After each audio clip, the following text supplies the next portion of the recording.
O mundo digital invade ao nosso redor as nossas relações em todas as suas amplitudes e nós conversamos aqui no Papo Digital 4.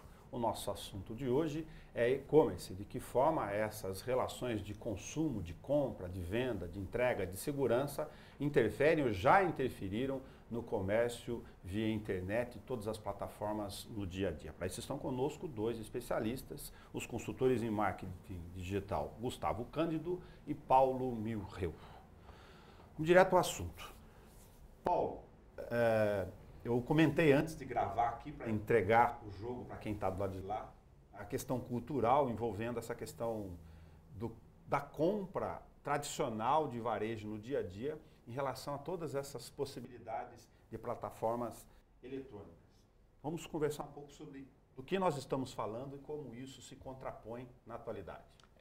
Eu acho interessante entender que o comércio eletrônico, desde que surgiu no Brasil, ele vem crescendo muito, né? Então, o último crescimento de 2017 para 2016 foi 12%, se prevê 15% esse ano. Mas é importante entender que no varejo como um todo, o comércio eletrônico representa pouco menos de 6%. Isso parece ser um número que desanima, mas é um número que anima porque ele tem um potencial de crescimento muito grande. Nós estamos falando num varejo como um todo brasileiro, faturando mais de R$1 bilhão, e nós estamos falando de um comércio eletrônico que em 2017 faturou aproximadamente 60 bilhões de reais.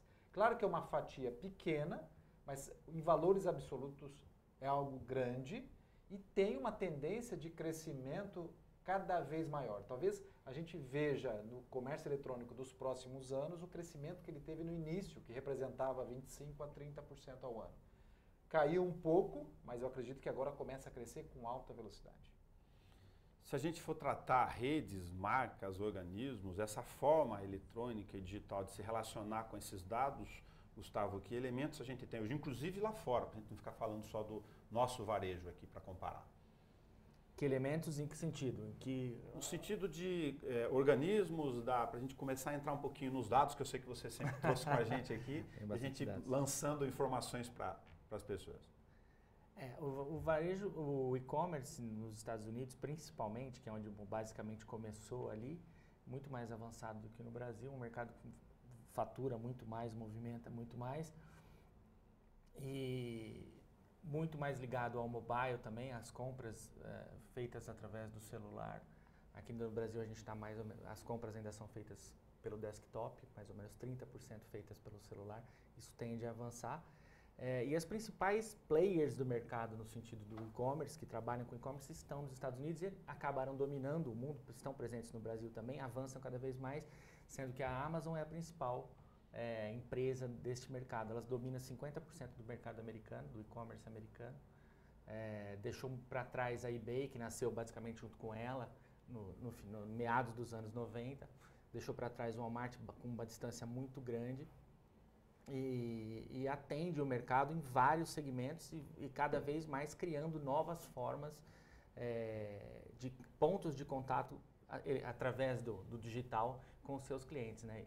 Atendendo em todos os segmentos, até com o voice commerce que a gente fala mais daqui a pouco. É esse elemento que eu estava querendo mexer no dia a dia aqui para a gente ir desmistificando e também detalhando essas questões. Eu fiquei pensando aqui na forma de acesso. Você acaba de dar um dado aqui bastante interessante e envolve comportamento do uso do dia a dia. A gente está com o celular na mão, obviamente, todo dia, e você comenta aqui no e-commerce, tem muita gente que ainda compra por seu notebook, pelo PC. Isso é uma cultura interessante que, por exemplo, me chama a atenção. É mais por causa da questão do hábito, não tem nada a ver com isso, é outro elemento que talvez faça essa distribuição hoje, é facilidade de pesquisa, por causa do tamanho da tela? Muito provavelmente porque basicamente começou no desktop, né? Hoje a gente sabe que a maioria dos usuários de internet no Brasil utiliza o celular, utiliza mais de 90%. Utiliza o celular para fazer todas as suas relações ali, né? Redes sociais e tal, pesquisas, internet e tudo mais. Então caminha para que até 2019, 2020, a grande maioria das compras sejam feitas através do mobile também. Agora, o desktop nasce como o primeiro ponto de contato da internet, né? Então, como a gente ainda tem um público que está entendendo como funciona isso comparando com mercados mais avançados, né? Então, o público brasileiro ainda está desenvolvendo ainda a sua relação com o e-commerce, ganhando confiança na plataforma, entendendo que é seguro, entendendo que existem proteções ali para ela fazer a compra, para ela fazer a troca, que é um ponto de relacionamento também com a empresa. Então, ela está nesse processo de maturidade e isso começou no desktop. É claro, a pesquisa favorece também, é o que você está dizendo. Muitas vezes a pesquisa, eu ouvi muitas pessoas falarem, não, eu prefiro comprar no desktop porque ali eu consigo visualizar melhor o produto. Visualizar melhor. Agora, ele vai caminhar para uma compra via mobile porque as pessoas utilizam mais o celular. Então, as empresas vão se adaptar também, né, Paulo? Exato. Elas vão se adaptar a ter as suas ofertas de produto aqui, para que eu possa fazer minha pesquisa também de outra maneira. Então, assim, hoje a gente já sabe que tudo precisa ser responsivo, né? Precisa funcionar no desktop, precisa funcionar no tablet, precisa funcionar no smartphone com a mesma eficiência. Então, na medida em que também as empresas se adaptam a oferecer isso de uma outra maneira, estou dizendo visualmente mesmo, Sim. Experiência de usuário que a gente diz, né? Claro. UX. A partir do momento que ela desenvolve isso, tende a valorizar o smartphone. E você vê, nos últimos 6 anos, o número de smartphones no Brasil cresceu 5 vezes. Junto com isso, cresceu também a disponibilidade de um acesso à internet pelo celular mais rápida e mais barata. Eu ia comentar isso como potencial de crescimento para os dados iniciais que você deu. Então, nós já saímos do 3G para o 4G, já prevemos o 5G e o valor vai tendendo a zero. Hoje o áudio pelo telefone comoditizou, é ligação ilimitada, eu não ligo mais. Eu quero dados. E o dados está ficando cada vez mais barato. Se eu tenho mais smartphones, são 210 milhões de smartphones no Brasil já. Se eu tenho smartphone, eu tenho acesso à internet com mais velocidade. Automaticamente o consumidor começa a pedir esse formato, essa experiência para comprar. Alguns varejistas já começaram a lançar aplicativos para facilitar essa compra. Então eu começo a entender que isso é mais seguro, mais rápido, mais cômodo. Então em qualquer lugar que eu tiver, eu pesquiso. E junto com isso, há um fator bastante importante porque o celular eu carrego o tempo todo. Para dormir e ao acordar. E quando eu estou passeando até mesmo em um shopping, eu vou ver na vitrine uma oferta, eu pego o celular e verifico na internet a mesma oferta nos outros sites. Eu ia comentar sobre essa mudança de comportamento já a partir das plataformas. Mesmo você imaginando aquele tradicional livro dos anos 80, o shopping como um LSD da classe média, né? Da frequência física dos corredores, daqueles passeios dominicais ou dos feriados, você tem hoje uma interação eletrônica, inclusive no portfólio das lojas, no corredor. Para essa checagem ou essa contra-informação. Exatamente. E isso acontece, isso é claro. Eu gosto de pensar assim, eu gostaria de chegar até alguns lojistas. Outro dia eu comentei com o Paulo, eu falei assim, eu estou no shopping, estava no shopping aqui, e ele está na casa dele, a gente estava conversando um negócio, eu falei assim, rapaz, meu maior desafio neste momento é encontrar um Wi-Fi decente no shopping. Eu estava conversando e falhava o tempo todo. Aí ele entra no 4G e eu pensei assim, se um varejista quisesse atrair mais clientes para a loja dele, era só ele colocar assim, Wi-Fi free. Ele ia fazer as pessoas entrarem ali dentro só para usar o Wi-Fi. Ou carregue seu celular, né? Ou carregue seu celular. As pessoas ali dentro, pronto, tá ali, a oferta tá ali, beleza. Eu usaria isso como estratégia para atrair pessoas para minha loja. Por quê? Os consumidores, eles vão verificar o produto, o preço, eles vão fazer comparações. O próprio internauta vai fazer, né? Tem um dado do SPC do Brasil sobre isso. O próprio internauta, 47% dos internautas que vão comprar na internet vão até a loja.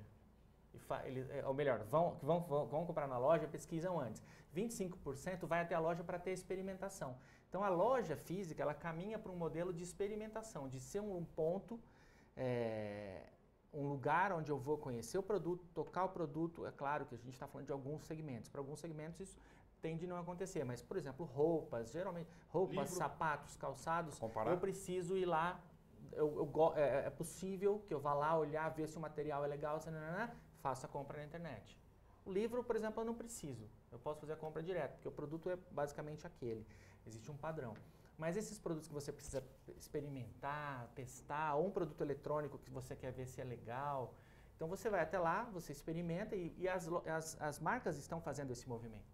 Não só nos Estados Unidos, mas na Europa, no Brasil também. Casas Bahia tem lojas premium, que são basicamente pontos de experimentação, onde o vendedor não faz o papel de empurrador da mercadoria, ele não quer te vender, mas ele quer servir de consultor, ele quer te falar, ó, funciona desse jeito. Se você quiser comprar, você pode comprar aqui, mas se você quiser comprar em casa, você compra em casa.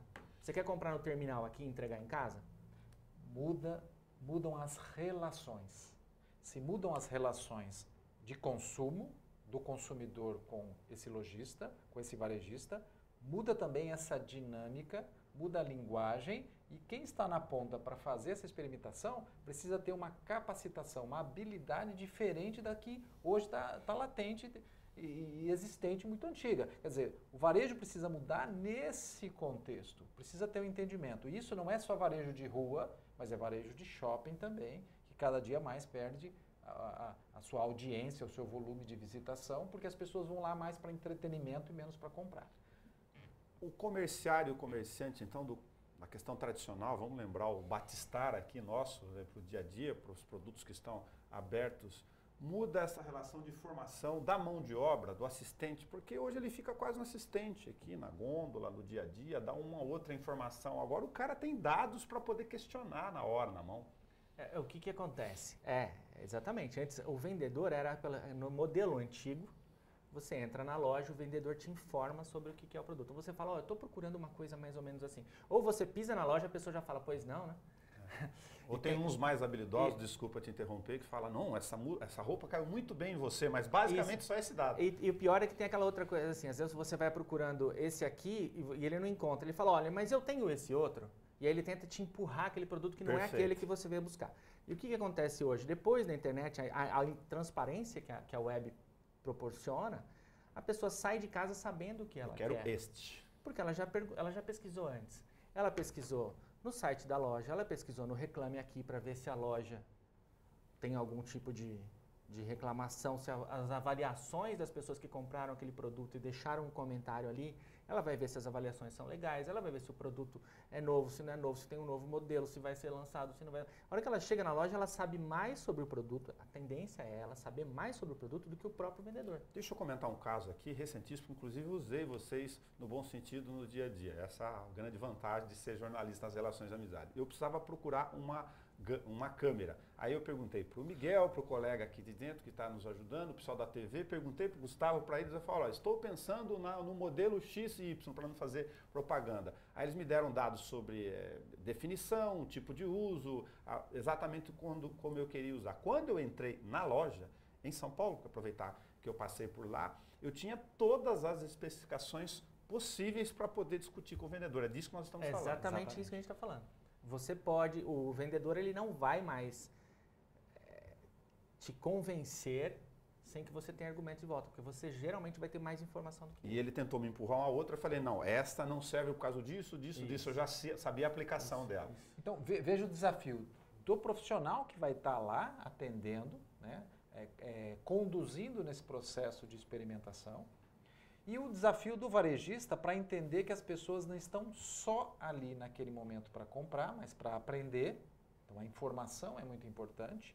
E a relação e a dinâmica desse relacionamento que ele vai precisar ter após eu sair da loja e não comprar, ou até antes de eu de chegar até a loja. Então não dá mais para o varejista se preocupar apenas com quem entra pela minha porta da frente.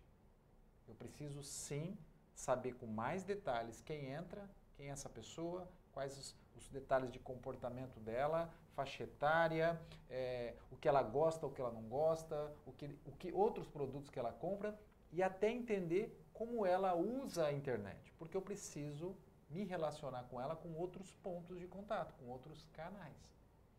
Aí entra, eu estou tentando especificar aos poucos aqui o e-commerce, que tem uma série de relações e eu me vejo aqui na condição de absoluto leigo, pensando nas várias pontas. Eu fico imaginando os chamados algoritmos e controles, que a gente tanto fala, né, para todas as informações e conteúdos. Do lado de lá, se os grandes empresários ou os grandes conglomerados já dominam, têm na mão dados estatísticos de perfis ou de interesses de consumo para poder trabalhar essa estratégia. Eu vou te dar um fato e vou te dar um exemplo do que acontece. hoje tudo que você... o seu celular vai coletar dados do seu comportamento, de onde você está, a geolocalização, independente de você ter até a internet. Depois que você se conectar, ele vai transferir esses dados. As empresas de telecomunicações, nós falamos aqui num outro papo digital, o grande negócio delas são dados. Mas olha um fato interessante de utilização disso. Eu estou lá no shopping, vejo um produto, comparo aquele produto em uma loja virtual. Na loja virtual, o produto está mais barato, é melhor que aquele da vitrine. Saio daquele shopping, chego em casa, não é mais esse valor. Ele me geolocaliza, sabe que eu estou em um shopping e me faz uma oferta para competir. Perfeito. Leilão eletrônico, no Exatamente. sentido prático. Leilão eletrônico. Então Perfeito. isso já é possível, já existe e, claro, toda vez que a gente falar em publicidade digital, toda vez que a gente falar em utilizar o digital, isso tem um custo e uma acessibilidade para o pequeno. O pequeno pode começar a investir em e-commerce com uma loja gratuita. Porque a plataforma, a loja, não é o mais importante. O mais importante é a estratégia que ele constrói em cima disso. Hoje as pessoas compram mais vindas do Google. Ok, como é que eu faço as pessoas virem do Google para a minha loja? Há um investimento, às vezes, exagerado nessa plataforma, nessa loja virtual. E o mais importante é entender toda a minha estratégia para entrar no e-commerce. Sem exagero do comentário, pensei numa outra ponta aqui enquanto vocês estavam comentando. Eu sou de uma cidade pequenininha, e aqui tem o Gustavo, que é de Catanduva, tem as experiências do dia a dia. Nós sabemos que nas centenas de cidades pequenininhas, Minas tem mais de 800, o Estado de São Paulo tem 645, as menores ficam com comércio regionalizado em relação à maior. Vou citar a minha experiência. Itaberá, Itararé, Taquarituba, Coronel Macedo circulam em relação a Itapeva. E as pequeninas lojas da cidade têm enorme dificuldade, não sei que sejam relações muito pessoais de vários produtos. Livrarias pequenas fechando, uma série de produtos que não tem mais sentido. Isso também está inserido nesse processo. Sim.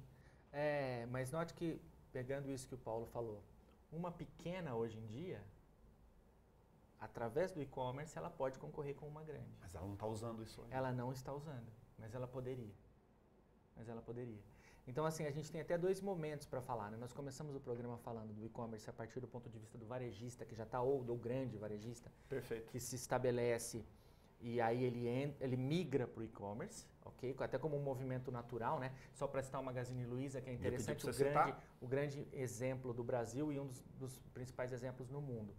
O Magazine Luiza tinha um valor, a empresa valia no mercado 300 milhões em 2015, há 3 anos atrás, valia 300 milhões. Ela iniciou um processo de transformação digital, ela sempre foi uma empresa que inovou bastante, iniciou esse processo de presença em todos os canais integrados, o que a gente chama de omnichannel, né? Uma venda integrada em todos os canais. Há 2 semanas atrás, a empresa se tornou a maior varejista mais valiosa do Brasil, valendo 30 bilhões de reais. Então ela sai de 300 milhões para 30 bilhões em 3 anos, por conta dessa transformação, da mudança para o digital. Só na estratégia. Só na estratégia. E na capacidade de atender o seu cliente em todas as plataformas. Que a gente falou, site, na loja, no aplicativo, tudo de uma maneira integrada. Agora, isso é o grande varejista. O pequeno varejista, ou alguém que está começando hoje, ou a pequena loja do interior, ela pode fazer esse movimento. Ela pode fazer esse movimento e chegar a concorrer com uma grande. Porque ele tem um custo fixo dele ali, de aluguel, luz, telefone, da loja dele em si, e não está usando essa outra ferramenta. Exato. Nessas pequenas cidades que eu estou citando? Exatamente. Falta a informação. Falta saber primeiro que é possível, né? Ter essa informação que é possível, e ou se capacitar ou procurar quem o ajude a fazer isso. Perfeito. Né? Perfeito. Que hoje isso está bastante disponível. Algumas lojas pequenas, a gente conhece algumas que elas funcionam em uma sala. Grandes e-commerces. Vendem para o Brasil. Elas funcionam em uma sala, vendem para o Brasil. O que é a sala? Uma pessoa que está aqui fazendo a negociação, uma que está aqui fazendo a arte, fazendo o conteúdo, fazendo os textos, movimentando a presença daquela empresa na mídia social, na internet como um todo. E todo o resto da sala é um estoque. É um estoque, as caixas, os produtos estão ali. Ó, vendi aqui, pegou aquele produto, colocou, mandou para o correio, entregou. Acabou. Eu tenho numa sala, eu Ele tenho... é um grande armazém, mudando inclusive a disposição física Ele é um grande dela. armazém e o processo de venda e o processo de divulgação é feito por duas pessoas que estão numa mesa. Eu tenho outro exemplo do que aconteceu aí recente. Em 2010, 2011, eu atendia um varejista específico de um segmento e ele tinha 5 lojas, sendo, acho que 2 delas em shopping. Tinham 5 lojas. Hoje, 2017 para 2018, tem uma loja e ainda não entrou no e-commerce. Lá em 2010, 2011, quando eu atendia, eu propunha, vamos começar a dar o primeiro passo no e-commerce. Tudo vai migrar para isso. Porque os sinais, eu sempre costumo dizer, os sinais são claros.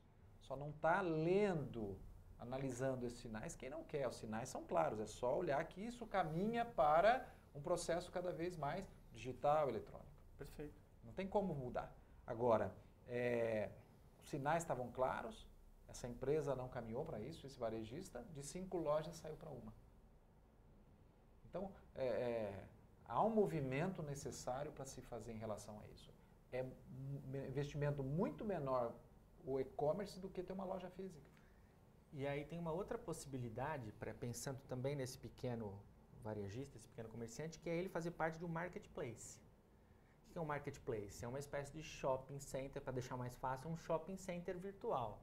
Hoje em dia a gente compra muito em marketplace sem saber, às vezes, que se chama marketplace. Mas, por exemplo, a Amazon, ou no Brasil, Americanas, Submarino, Casas Bahia, Walmart, eles são marketplaces. Eles não vendem produtos apenas deles, eles vendem produtos de outras empresas ali dentro. Ok. Por isso que você entra lá e fala assim, eu quero comprar um iPhone. Aí você vai ter assim, custa tanto pela Apple, custa tanto pela loja X, custa tanto pela loja X.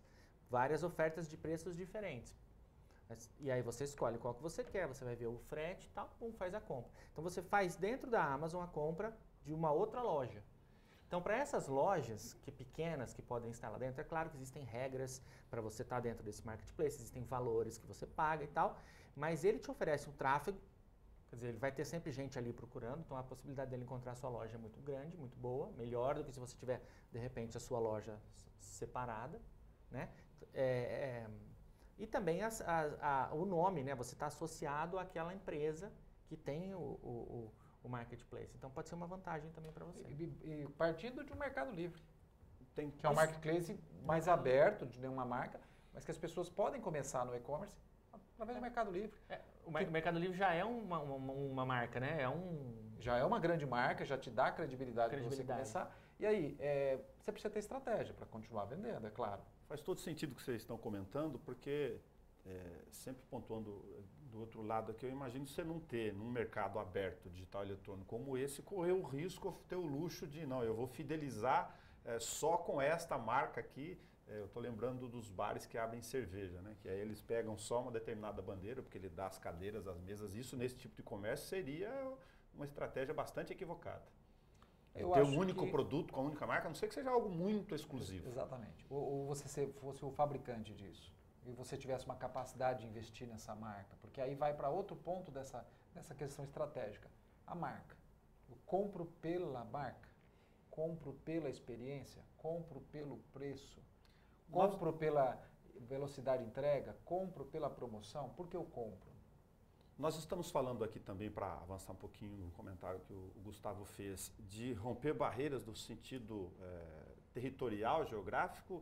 Aqui eu entro um pouco mais na cultura também já da segurança da internet. Eu comentava aqui, confessando, que eu ainda sou um aprendiz da pesquisa, olho muito, mas como compra efetiva, eu tenho os receios naturais de uma parcela da população de, será que esse grupo aqui é efetivamente seguro? Esse link que eu estou é mesmo do Magazine Luiza? Eu domino os mecanismos básicos de checagem desses dados para não entrar um oportunista eletrônico lá e, enfim, me passar uma fraude, o que é bastante comum entre pessoas que não têm um mínimo exercício de domínio da internet, ou não, isso ao longo do tempo vai romper barreiras. Eu posso comprar da China, a gente falou dos grandes produtos, por exemplo. Eu acho que se você está falando de uma pessoa que nunca comprou, a barreira é muito grande. A barreira é muito grande, a gente tem visto isso, né? Os sites, eles costumam informar, né? O site seguro, esses grandes sites, eles são seguros, existem métodos, né, de proteção dos sites. que garantem as transações, alguns selos até, né, Paulo, de segurança. Sim. Eu lembro da ideia do cadeadinho físico. Que ele diz, basicamente site seguro, tem o cadeadinho ali, é uma grande marca e tudo mais. Mesmo assim, muita gente tem problema de confiança no site, mas é uma questão cultural. Agora, imagina comprar da China. Eu mesmo nunca comprei da China. Engraçado, né? Tá. Mas eu acho que eu não comprei por causa do prazo e tudo mais. De pensar que, sei lá, que é muito longe e vai demorar. Mas acho que tem uma dose de ansiedade aí também nessa questão, né? Você fazer essa compra. Mas segurança não é mais um problema. Não é um problema. Né? A gente tem que olhar a segurança desde o aspecto da tomada de decisão, né? Vou comprar da China. Bom, quais são as marcas que me recomendaram ou estão recomendadas na internet? Eu vejo muita gente falando que comprou e deu certo. Então eu parto disso também. Quando eu entro nessas grandes lojas da China, a maioria delas são marketplace. E o conceito do marketplace é que quando eu compro e gosto e recomendo, eu vou lá dar as estrelinhas, fazer uma classificação e fazer um comentário do produto ou da loja. Veio rápido, né? O Mercado Livre é assim, veio rápido, o produto é ótimo e tudo mais. Então esse é o conceito que se cria então um marketplace, não porque eu tenho várias marcas ou vários varejistas ali junto, mas porque eu tenho esse feedback do próprio comprador. Né? Quando eu construo isso, já estou construindo uma imagem de que, bom, vale a pena comprar. Quando eu falo da tecnologia, hoje a gente tem uma tecnologia muito melhor para comprar pela internet do que antigamente, como eu já citei, quando você na década de 70 assinava a revista com cartão de crédito, pegando um cupom no meio da revista e escrevia no papel, naquela carta-resposta comercial aberto, o número do seu cartão. Aí você jogava numa caixa de correio no meio da rua, que ficava a noite inteira na rua. Então, que segurança! Mas eu não pensava que podia não ter. Se o seu cartão for clonado, se você teve um problema de alguém debitar uma compra que não era sua, simplesmente você vai na sua operadora e você vai pedir para ser ressarcido. Porque quem tem cartão de crédito, independente de comércio eletrônico, tem que saber como ele tem que agir em relação ao cartão de crédito. Não se trata de comprar pela internet. Claro. Não se trata. Então, hoje tem muito mais tecnologia para isso. E 2/3 dos usuários de internet no Brasil já estão comprando pela internet. E só tende a crescer. Avançar um pouquinho mais na questão da loja física com a virtual. Então, dado os comentários que vocês já abordaram aqui, nós podemos pensar em alguns segmentos já, estou falando das livrarias, de grandes livrarias, que além da questão do acesso à leitura, que é um dado efetivo de consumo no dia a dia, já estão fechando lojas porque eles reconhecem que não tem sentido manter uma grande rede, que isso, do ponto de vista do custeio, é gigantesco. Então, é o grande exemplo, talvez, ou um bom exemplo para mostrar que você vai fechar unidades. A Livraria Cultura, físicas. A Livraria Cultura essa semana, né? Ou a semana passada, que entrou em recuperação judicial justamente por isso. Sim. Quer dizer, ela já vinha há algum tempo, né? Dando sinais de que isso ia acontecer. Já havia declarações do grupo, né? A FENAC fechou o mês passado também. Encerrou a operação no Brasil definitivamente. Exatamente. Porque não conseguia suportar o volume da loja física. Sim. Diante. É que esse é um mercado muito específico, como você bem colocou. Livro, eu não preciso ir até a loja e pegar o livro na mão para depois eu escolher. E é curioso que você faça o teste, vá até a livraria aqui, pegue um livro e veja o preço e depois você entra no site ali na livraria mesmo e veja quanto custa. Ele custa... Mesmo com frete mais barato. Mesmo com frete, ele custa o dobro. Então assim, a não ser que você esteja muito ansioso para efetuar aquela compra, que esse é um fator, né? Essa questão do tempo de entrega é um fator. Que vai ali, não, mas demora 7 dias. Geralmente eles colocam um prazo a mais, entregam antes, para deixar, depois de muitos problemas que aconteceram aí ao longo dos anos, as empresas começaram a fazer isso, né? Elas colocam um prazo de entrega maior para baixar a ansiedade do cliente, vai chegar em 9 dias, mas depois eles entregam em 3, 4, a pessoa fica muito feliz, vai lá dar uma recomendação boa, a loja entrega direitinho, entrega antes do prazo, então beleza. Mas a não ser que você tenha essa questão da ansiedade, você possa controlar isso, é muito mais vantajoso você fazer a compra pela internet. Agora, só para citar uma questão da integração que você está dizendo e para onde a gente está caminhando, né? A Amazon abriu nos Estados Unidos uma loja que eles chamaram de Amazon 4-Star, 4 estrelas, uma loja física em Nova York, onde eles vendem só os produtos que os internautas classificaram com 4 estrelas no site. Que interessante. Olha a integração. Quer dizer, a compra feita no site, no marketplace deles, pá, o cara falou, foi legal, papapá, recomendei, 4 estrelas. Então, esses produtos que são os top deles, eles colocaram numa loja física. Só dos top. É tipo, ó, aqui temos os nossos melhores produtos. E a pessoa, se quiser, ela vai até a loja. Quer dizer, a frequência de troca de produtos cada vez maior, sempre respeitando as avaliações. Então, eu estou ouvindo a opinião na internet, estou reproduzindo ela no varejo físico. O varejo físico não vai acabar. Né?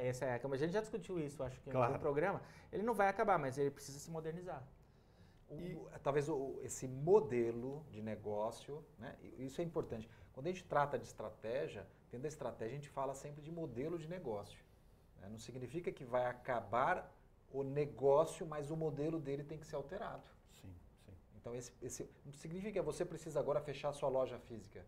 Não, mas o modelo que você estabeleceu para esse negócio não funciona mais. Não preciso fechar a loja física, mas dependendo do tipo, do gênero, do acesso, se você ficar só atrás do balcão, você tende a ficar sozinho com a fechadura na mão. Exatamente, até porque tem tudo isso que a gente falou desde o começo, quer dizer, o comportamento do vendedor, é uma questão cultural também, né, que envolve o atendimento, tudo mais. E muda também, para dar uma pitadinha naturalmente, por uma questão inevitável, as relações de estratégia de marketing, de quais meios eu faço divulgação, propaganda, investimento, nesse mundo todo, em todas essas frentes? Eu acho que sim, e de novo, eu preciso, a partir da estratégia, definir quais são as táticas. Hoje, então, eu preciso utilizar o WhatsApp para comunicação, porque o WhatsApp mostra-se uma ferramenta disponível na mão de todo mundo, onde eu quero consultar. Hoje, todo medicamento de formulação que eu faço, eu tiro uma foto, passo para a farmácia prepara, vou lá, se precisar entregar a receita, entrego depois e pego o medicamento. Então o WhatsApp se torna um canal importante para eu fazer esse pedido de alguma forma. Se fosse pelo site, idem, a mesma coisa. Se fosse pelo Instagram ou rede social para trazer as pessoas para conhecer meu produto, novamente a mesma coisa. Está lembrando de um caso que a gente passou a semana passada aqui em Bauru. Eu dei uma risada e ele já sabia do que eu tinha lembrado. Porque foi assim um processo onde foi incrível. O processo construído da empresa, que tem site, que tem todos os meios eletrônicos, pode ganhar o selo ISO 9001. Mas não significa que recebeu o selo ISO 9001 que atende o consumidor.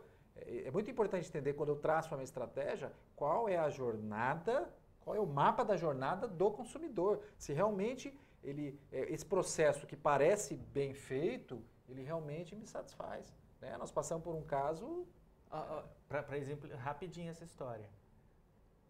A gente queria fazer uma compra, já tinha feito uma compra uma vez na loja, falou, queremos tal produto.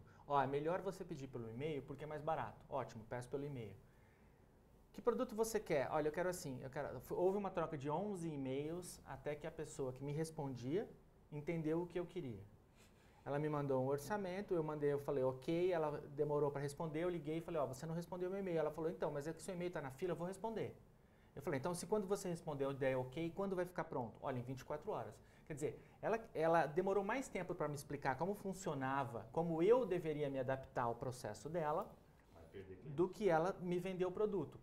Ou seja, eu tenho certeza que essa empresa acredita que ela está trabalhando no digital da maneira correta. Olha, eu estou utilizando venda via e-mail, via site, você liga lá, ele encaminha para o... Mas, na verdade, ele não está atendendo a necessidade do cliente. Então, esse é um risco. Né? Nós estamos falando de elementos muito, talvez, detalhistas no dia a dia, mas é bastante interessante, lembrando que a gente está gravando aqui a partir de uma cidade eminentemente comercial e de grandes prestadores de serviço em volume, inclusive. Aí você está mais um outro dado aqui. Ontem à tarde entupiu a pia. E aí a minha sogra acionou e falou, precisa contratar um prestador de serviço. Você conhece algum? Eu fui lá na minha caixinha de cartões que eu tenho, de prestadores de serviços confiáveis, na minha listinha, né? E fui, liga para eles. Aí ela entrou, espera um minuto, no celular, ele não estava lá, porque eu queria checar o preço. E apareceram todos os outros. Eu falei, bom, então compare com os outros então. Mas eu achei isso, o que eu estou falando aqui, parece um detalhe insignificante, mas, poxa, como aquele grande prestador de serviços, que para mim, pela rotina e a segurança, que eu já precisei dele outras vezes, é confiável, não está no meio eletrônico anunciando. Quer dizer, quantas vendas ele está perdendo? E o investimento baixo. Baixo. É esse Começa outro baixo. detalhe. Você tem a capacidade de ganhar escala nesse investimento pelo resultado que você obtém. Basta saber fazer. Um outro dado para confirmar isso que eu comentei, Paulo. Mudou muito o player de custeio das empresas em todos esses ramos, do ponto de vista de investimento em marketing. Em algumas áreas, inclusive, ele com investimento muito baixo em dispositivos ou estratégias e táticas, ele consegue ter respostas. É interessante que a empresa, quando ela pensa agora em negócios, business, eu preciso pensar no marketing, isso precisa cair para vendas, eu preciso gerar receita, faturar através dessas vendas, eu preciso pensar que todo esse processo tem que ser inovador, eu o tempo todo preciso entender essa jornada do meu consumidor e estar constantemente inovando, e nada disso pode ser bem coordenado, conduzido, executado sem uma boa estratégia. Porque eu preciso compreender o que eu estou fazendo. Muita gente está entrando direto na ferramenta porque ela é legal, porque ela funciona, então ela vai dar resultado. Necessariamente não é assim. Então muita gente, no caso do comércio eletrônico, investe de forma errônea na loja virtual, coloca aí 80%, 90% da sua capacidade de investimento na loja e aí não consegue ter resultado. Isso é muito importante entender. Eu preciso definir muito bem claro aonde eu quero chegar. A estratégia define isso, senão eu invisto errado também. E o exemplo que você deu anterior, Gustavo, para aprofundar um pouquinho mais ele também, mostra uma mudança necessária de comportamento do empresário, micro, pequeno, médio, grande, porque se ele não tem um profissional que sabe mexer com essas ferramentas para saber se esse tráfego, modo, modelo, tática de informação funciona direito, o seu exemplo é bastante específico nisso. Mas é o que o Paulo está dizendo, quer dizer, ele entrou. Eu entrar, utilizar uma ferramenta digital não significa que eu tenha uma estratégia, que eu saiba o que eu estou fazendo. Perfeito. Curiosamente, para concluir essa história que é muito, muito interessante, nós fomos buscar o produto, entramos na loja e ficamos parados na loja, não sabia que tinha que pegar uma senha. Os funcionários estavam do outro lado do balcão, parados. Até sentados. Nós estávamos de um lado, eles estavam de outro, eles estavam parados, sentados. A partir do momento que eu fui lá e peguei uma senha, ele levantou. Processo perfeito. Aí que ele entendeu, então, que eu era uma pessoa que... Ou seja, ele esperou eu pegar a senha. Eu preciso de um treinamento psicólogo cognitivo eletrônico digital. Precisa. É muito, quer dizer, ele precisa de um entendimento muito maior de que o cliente, de que a coisa mudou. Comportamento, ação, reação, estratégia. Mas o fechamento com chave de ouro foi quando eu reclamei e a minha resposta foi, então vocês erraram ao pedir. Nós fizemos o cliente estava errado. Ok. A gente não pode deixar de fazer esse bate-papo sobre e-commerce aqui sem comentar a data de novembro. Já virou a estratégia. E eu confesso de novo, para sair atravessando aqui no assunto, que eu me sinto um boi no meio do deserto, né, para fazer uma boa explicação. Porque Black Friday, para mim, tem muita informação falsa. Eu falo, esse aqui não entra porque não é coisa nenhuma, é o tal do chamariz enganatório. E é isso que me incomoda muito nessa data. Ela tem melhorado. A primeira Black Friday no Brasil foi em 2010, então nós já estamos caminhando para a oitava. E as pessoas até brincaram ao longo dos anos, aí chamar de Black Fraud, né? Falava, a empresa pega, duplica, ela aumenta o preço, ela põe 2 vezes o preço, depois ela baixa, volta ao preço normal e diz que era uma promoção. Quer dizer, até criou-se o hábito até de entrar meses antes e ficar acompanhando o preço de um produto que você quer comprar, para depois ver se realmente houve a promoção. Mas de um modo geral, a data ela já se consolidou como a segunda data do varejo brasileiro, atrás apenas do Natal. É a primeira data do e-commerce, esse ano vai ser dia 23 de novembro. E ela movimentou ano passado 2,1 bilhões, 2,1 bilhões, e esse ano deve movimentar 2,6. Então tem um aumento aí de 15% também. É o mesmo aumento do e-commerce que a gente está projetando, 15% deve ter na Black Friday. O que eu quero dizer é que ela se tornou mais confiável. A cada ano ela se torna mais confiável. Então tem um número maior de empresas participando e realmente realizando promoções. E o público está cada vez mais, o consumidor entendendo que isso está acontecendo e está aderindo. Então ela foi ganhando força ao longo dos anos, né? Nos últimos anos, o Reclame Aqui, que é o maior portal hoje de reclamação e consulta e reputação, começou a monitorar justamente os preços antes para saber e fazer denúncia. Então isso começou a melhorar. O Procon atuou em alguns casos mais abusivos. E houve rumor esse ano que iriam trocar novembro por setembro, né? Porque justamente novembro prejudicaria o dezembro do Natal nas vendas. Esse ano não trocaram ainda, pode ser que o ano que vem ainda eles façam uma troca. Houve no início desse Black Friday, que é um modelo copiado aí dos Estados Unidos, não só a questão de um erro dos varejistas online que acabavam aproveitando de forma errada, mas também houve aí uma falta de experiência em entender que era importante essa data, era uma data que podia ajudar a própria loja a se tornar conhecida, né? Na verdade, eu não faço só promoção para vender mais e aumentar minha receita, mas... Às vezes é se posicionar no mercado. Eu me posicionar no mercado, então essa é uma grande oportunidade. Quer dizer, mas é uma oportunidade que precisa ser levada, entendida como um todo, né? 15% das empresas no último ano, 15% das empresas com menos de um ano de existência de e-commerce, que aderiram a Black Friday, fecharam depois. 15%. Por quê? Porque não montaram uma estratégia para atender a data. Porque ela não tinha estoque, não fazia o pós-venda, que é super importante no e-commerce, mais importante. Que acontece depois. Não só isso, porque tem a questão das trocas também. Sim. Isso sempre foi uma barreira, uma objeção em relação às compras no varejo. Ainda é. Quer dizer, eu compro numa loja, se eu não gostar, eu vou até a loja e faço a troca. Mas se eu compro num site, esse processo de troca, às vezes, ele é burocrático. E me demanda, eu tenho que ir até o correio, colocar na caixa de novo, tarará.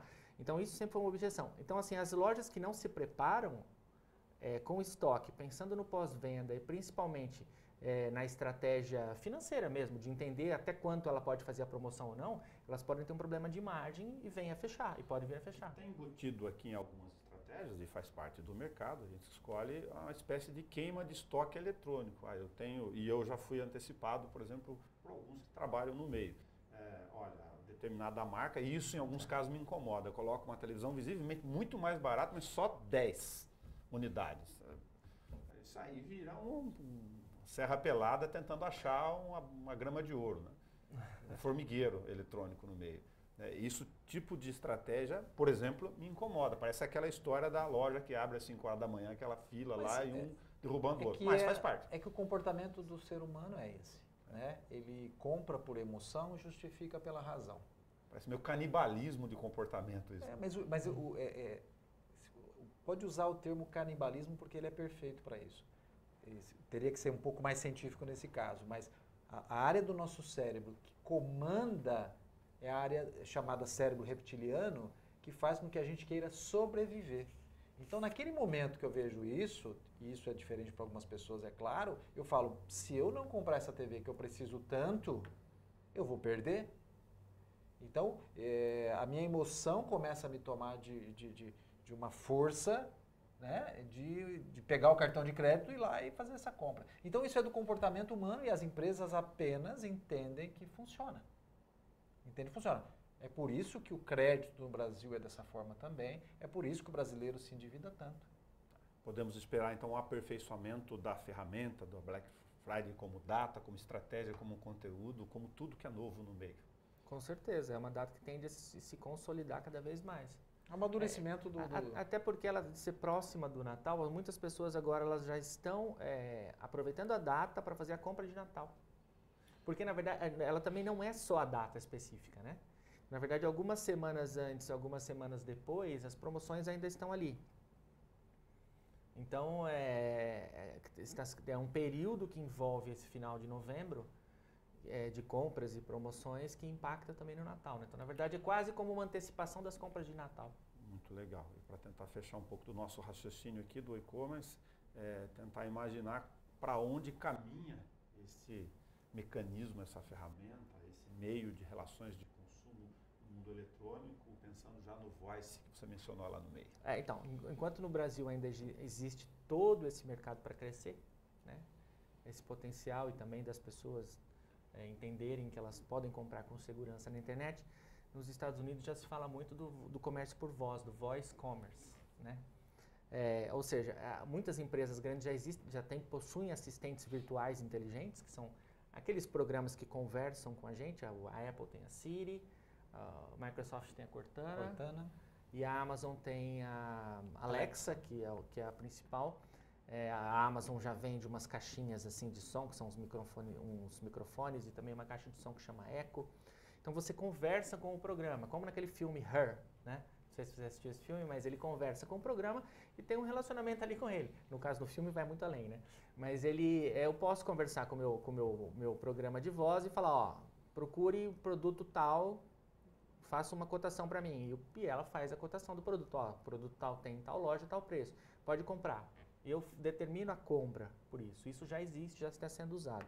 E para a gente também não pensar que é uma coisa muito, muito distante, no mês passado, no Congresso Nacional de Relacionamento Empresa-Cliente, CONAREC, de 2018, o Habib's anunciou que estava negociando com a Apple e com a Samsung a utilização desse tipo de ferramenta para fazer pedidos.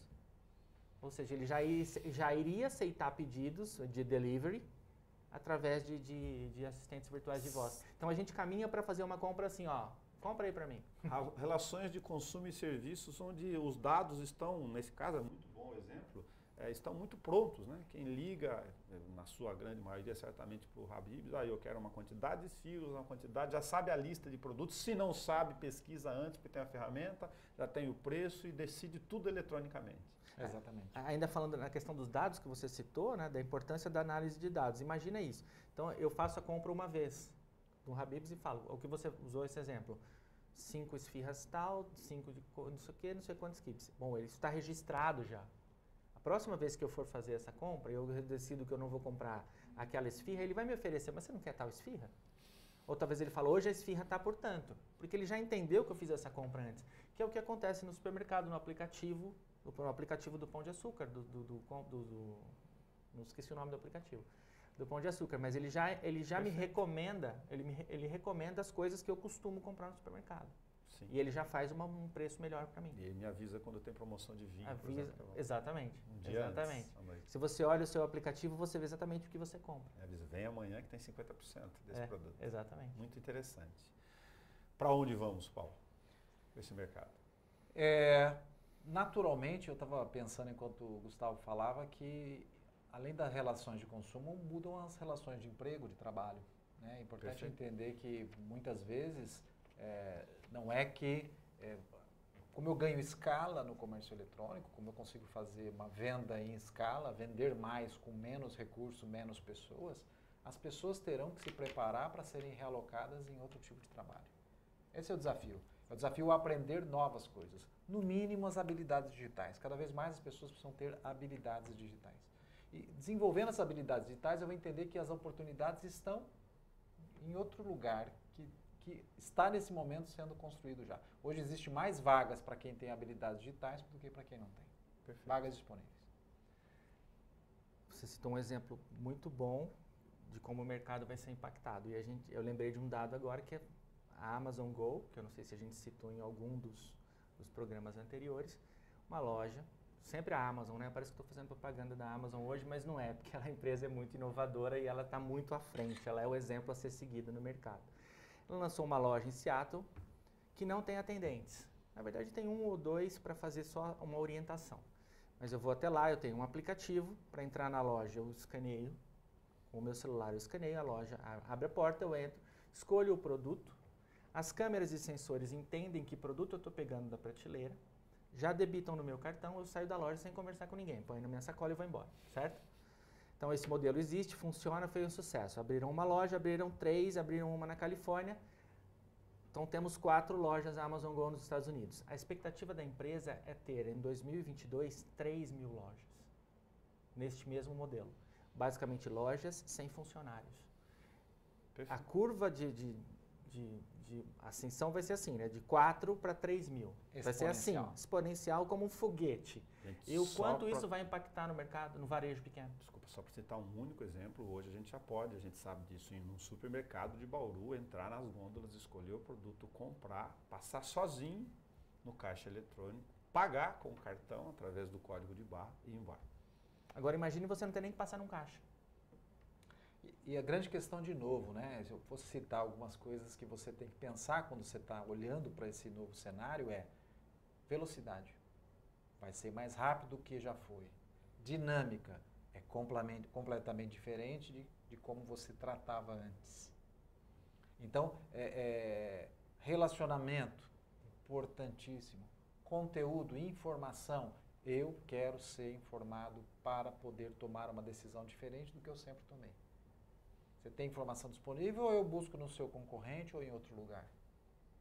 Então, essa dinâmica, essa forma de você, como você tratou o seu modelo de negócio antes, não vai mais se perpetuar. Em todos os cenários de negócio. Mas para fechar o mesmo exemplo que eu dei, sai, aqui não é uma questão de pontuação, sai o caixa nesse tipo de serviço que eu disse e entra o entregador, por exemplo, que eu posso comprar em casa do meu celular a lista de produtos no delivery. Exatamente. Sai um profissional e entra outro, uma relação natural de ajuste. Uhum. Paulo Milreu, Gustavo Cândido, muito obrigado por terem aqui mantido a nossa trajetória mensal, para você que nos acompanha no Papo Digital 4. Nosso assunto hoje foi e-commerce. Aliás, se você for comerciário, comerciante, eu vou dar um toque isso para os colegas do CDL, sem nenhuma presunção, eu assistiria este programa. E uma outra dica que foi dada no meio do nosso caminho, que entre tantas outras, põe uma boa rede de Wi-Fi free e carregadores de celular na sua loja, que o negócio pode mexer com o dia a dia. Muito obrigado. Com certeza vai mexer com o volume de gente ali dentro. Muito obrigado, Paulo. Obrigado. Todos esses programas, para poder aproveitar as plataformas eletrônicas, você pode acompanhar pelo site, na página da TV Câmara Bauru, ou também disponíveis pelo YouTube, o vídeo na íntegra para você assistir a hora que você quiser. Nós acabamos de encerrar aqui o Papo Digital 4 sobre e-commerce, mas estão lá, se você digitar o Papo Digital 1, 2 e 3 sobre Instagram, WhatsApp, as redes, inclusive a avaliação sobre o último processo eleitoral. Todos esses produtos ficam disponíveis para você assistir a hora que você quiser. Até o nosso próximo encontro.